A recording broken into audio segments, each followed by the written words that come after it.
मेरे YouTube channel ममता कहानी hub में आप सबका स्वागत है। आज हम इस वीडियो में शिव जी के सोमवार के व्रत की कथा का श्रवण करेंगे। वीडियो की शुरुआत करने से पहले चैनल को आपने सब्सक्राइब नहीं किया है तो चैनल को सब्सक्राइब करना ना भूलें। किसी नगर में एक धनी व्यापारी रहता था। दूर दूर तक उसका व्यापार फैला हुआ था। नगर के सभी लोग उस व्यापारी का सम्मान करते थे। इतना सब कुछ संपन्न होने के बाद भी वह व्यापारी बहुत दुखी था, क्योंकि उसका कोई पुत्र नहीं था, जिस कारण अपने मृत्यु के पश्चात व्यापार की उत्तराधिकारी की चिंता उसे हमेशा सताती रहती थी। पुत्र प्राप्ति की इच्छा से व्यापारी प्रत्येक सोमवार भगवान शिव की व्रत पूजा किया करता था और शाम के समय शिव मंदिर में जाकर शिव जी के सामने घी का दीपक जलाया करता था। उसकी भक्ति को देखकर माता पार्वती प्रसन्न हो गई और भगवान शिव से उस व्यापारी की मनोकामना पूर्ण करने का निवेदन किया। भगवान शिव बोले, इस संसार में सबको उसके कर्म के अनुसार फल की प्राप्ति होती है। जो प्राणी जैसा कर्म करते हैं उन्हें वैसा ही फल प्राप्त होता है। शिवजी द्वारा समझाने के बावजूद माँ पार्वती नहीं मानी और उस व्यापारी की मनोकामना पूर्ति हेतु वह शिवजी से बार बार अनुरोध करती रही। अंत में माता के आग्रह को देखकर भगवान भोलेनाथ उस व्यापारी को पुत्र प्राप्ति का वरदान देना पड़ा। वरदान देने के पश्चात भोलेनाथ ने माँ पार्वती से बोले, आपके आग्रह पर मैंने पुत्र प्राप्ति का वरदान तो दे दिया, परंतु इसका यह पुत्र 16 वर्ष से अधिक समय तक जीवित नहीं रहेगा। उसी रात भगवान शिव उस व्यापारी के स्वप्न में आए और उसे पुत्र प्राप्ति का वरदान दिया और उसके पुत्र के 16 वर्ष तक जीवित रहने का भी बताया। भगवान के वरदान से व्यापारी को खुशी तो हुई, लेकिन पुत्र की अल्पायु की चिंता ने उस खुशी को नष्ट कर दिया। व्यापारी पहले की तरह हर सोमवार के दिन भगवान शिव का विधिवत व्रत करता रहा। कुछ महीनों के बाद उसके घर में एक अति सुंदर बालक ने जन्म लिया और घर में खुशियाँ ही खुशियाँ भर गई। बहुत धूमधाम से पुत्र जन्म का समारोह मनाया गया, परंतु व्यापारी को पुत्र जन्म की अधिक खुशी नहीं थी, क्योंकि उसके पुत्र की अल्पायु का रहस्य उसको पता था। जब पुत्र 12 वर्ष का हुआ तो व्यापारी ने उसे उसके मामा के साथ पढ़ने के लिए वाराणसी भेज दिया। लड़का अपने मामा के साथ शिक्षा प्राप्त हेतु चल दिया। रास्ते में जहाँ भी मामा भांजे विश्राम हेतु रुकते, वही यज्ञ करते और ब्राह्मणों को भोजन कराते। लंबी यात्रा के बाद मामा भांजे एक नगर में पहुँचे। उस दिन नगर के राजा की कन्या का विवाह था, जिस कारण पूरे नगर को सजाया गया था। निश्चित समय पर बारात आ गई, लेकिन वर के पिता अपने बेटे के एक आंख से काने होने का कारण बहुत चिंतित था। उसे भय था कि इस बात का पता चलते ही कहीं राजा विवाह से इनकार न कर दे, इससे उसकी बदनामी भी होगी। जब वर के पिता ने व्यापारी के पुत्र को देखा तो उसे मस्तिष्क में एक विचार आया। उसने सोचा, क्यों न इस लड़के को दूल्हा बनाकर राजकुमारी से विवाह करा दूं। विवाह के बाद इसको धन देकर विदा कर दूंगा और राजकुमारी को अपने नगर ले जाऊंगा। वर के पिता ने लड़के के मामा को इस संबंध में बात की। मामा ने धन मिलने के लालच में वर के पिता की बात स्वीकार कर ली। लड़के को दूल्हे का वस्त्र पहनाकर राजकुमारी से विवाह कर दिया गया। राजा ने बहुत सारा धन देकर राजकुमारी को विदा किया। शादी के बाद लड़का जब राजकुमारी के साथ लौट रहा था तो वह सच नहीं छुपा सका और उसने राजकुमारी के ओढ़नी पर लिख दिया, राजकुमारी, तुम्हारा विवाह मेरे साथ हुआ था।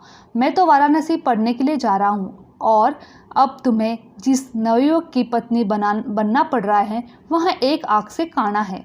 जब राजकुमारी ने अपनी ओढ़नी पर लिखा हुआ पढ़ा तो उसने काने लड़के के साथ जाने से इनकार कर दिया। राजा को जब ये सब बातें पता लगी तो उसने राजकुमारी को महल में ही रख लिया। उधर लड़का और उसका मामा वाराणसी पहुंच गए और गुरुकुल में पढ़ना शुरू कर दिया। जब उसकी आयु 16 वर्ष की हुई तो उसने यज्ञ किया। यज्ञ के समाप्ति पर ब्राह्मणों को भोजन कराया और खूब अन्न वस्त्र दान किया। रात को वह अपने शयन कक्ष में सो गया। शिव के वरदान के अनुसार शयनावस्था में उसके प्राण उड़ गए। सूर्योदय पर मामा मृत भांजे को देखकर रोने पीटने लगा।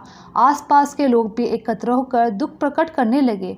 लड़के के मामा ने रोने की विलाप के स्वर समीप गुजरते हुए भगवान शिव और माता पार्वती ने भी सुन लिए। माता पार्वती ने भगवान से कहा, हे प्राणनाथ, मुझे इसके रोने के स्वर सहन नहीं हो रहे, आप इस व्यक्ति के कष्ट अवश्य दूर करें। भगवान शिव ने माता पार्वती के साथ अदृश्य रूप में समीप जाकर देखा तो भोलेनाथ माता पार्वती से बोले, यह तो उसी व्यापारी का पुत्र है जिसे मैंने 16 वर्ष की आयु का वरदान दिया था। इसकी आयु पूरी हो गई है। माँ पार्वती ने फिर भगवान शिव से निवेदन कर उस बालक को जीवन देने का आग्रह किया। माता पार्वती के आग्रह पर भगवान शिव ने उस लड़के को जीवित होने का वरदान दिया और कुछ ही पल में वह जीवित होकर उठ बैठा। शिक्षा समाप्त करके लड़का और मामा उसके साथ नगर की ओर चल दिए। दोनों चलते हुए उसी नगर में पहुँचे जहाँ उसका विवाह हुआ था। उस नगर में भी यज्ञ का आयोजन किया। समीप से गुजरते हुए नगर के राजा ने यज्ञ का आयोजन देखा और उसने तुरंत ही लड़के और उसके मामा को पहचान लिया। यज्ञ के समाप्त होने पर राजा मामा और लड़के को महल में ले आया। कुछ दिन उन्हें महल में रखकर बहुत सा धन वस्त्र देकर राजकुमारी के साथ विदा कर दिया। इधर भूखे प्यासे रहकर व्यापारी उसकी पत्नी बेटे की प्रतीक्षा कर रहे थे। उन्होंने प्रतिज्ञा कर रखी थी, यदि उन्हें अपने बेटे के मृत्यु का समाचार मिला तो दोनों अपने प्राण त्याग देंगे। परंतु जैसे ही उसने बेटे के जीवित वापस लौटने का समाचार सुना तो वह बहुत प्रसन्न हुआ उठा। वह अपनी पत्नी और मित्रों के साथ नगर के द्वार पर पहुंचा। अपने बेटे के विवाह का समाचार सुनकर पुत्र वधू राजकुमारी को देखकर उसकी खुशी का ठिकाना न रहा। उसी रात भगवान शिव ने व्यापारी के स्वप्न में आकर कहा, हे श्रेष्ठी, मैंने तेरे सोमवार के व्रत करने और व्रत कथा सुनने से प्रसन्न होकर तेरे पुत्र को लंबी आयु प्रदान की है।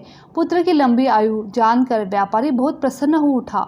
शिव भक्त होने तथा सोमवार के व्रत करने से व्यापारी की सभी मनोकामनाएं पूर्ण हुई।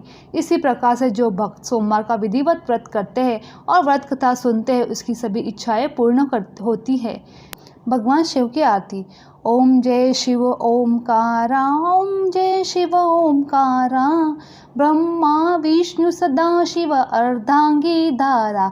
ओम जय शिव ओमकारा, एकानन चतुरान पंचांगन राजे, हंसासन गरुडासन वृषभासन साजे। ओम जय शिव ओमकारा, दो भुज चार चतुर्भुज 10 भुज अति सोहे, तीनों रूप निरखता त्रिभुवन जन मोहे। ओम जय शिव ओमकारा, अक्षमाला वनमाला रुंडमाला धारी, चंदन मृग मद सोहे भोले शशिधारी। ओम जय शिव ओमकारा, श्वेतांबर पीतांबर व्यागंबर अंगे, सनकादिक गरुडादिक भूतादिक संगे। ओम जय शिव ओमकारा, कर में कमंडलु चक्र त्रिशूल धरता, जग करता जग बरता जग साहार करता। ओम जय शिव ओमकारा, ब्रह्मा विष्णु सदा शिव जानत अविवेका, प्रणवाक्षर मध्य ये तीनों ही एका। ओम जय शिव ओमकारा, काशी में विश्वनाथ विराजत नंदी ब्रह्मचारी, नित उठि भोग लगावत महिमा अति भारी। ओम जय शिव ओमकारा, त्रिगुण शिव जी की आरती जो कोई नर गावे, कहत शिवानंद स्वामी मन वांछित फल पावे। ओम जय शिव ओमकारा, ओम जय शिव ओमकारा। बोले भगवान शिव की जय। ओम नमः शिवाय। मेरी ये वीडियो आप लोगों को अच्छी लगी तो चैनल को लाइक, शेयर और सब्सक्राइब करना ना भूलें। आप सभी का धन्यवाद। भगवान शिव आपकी सभी मनोकामनाएं पूरी करें।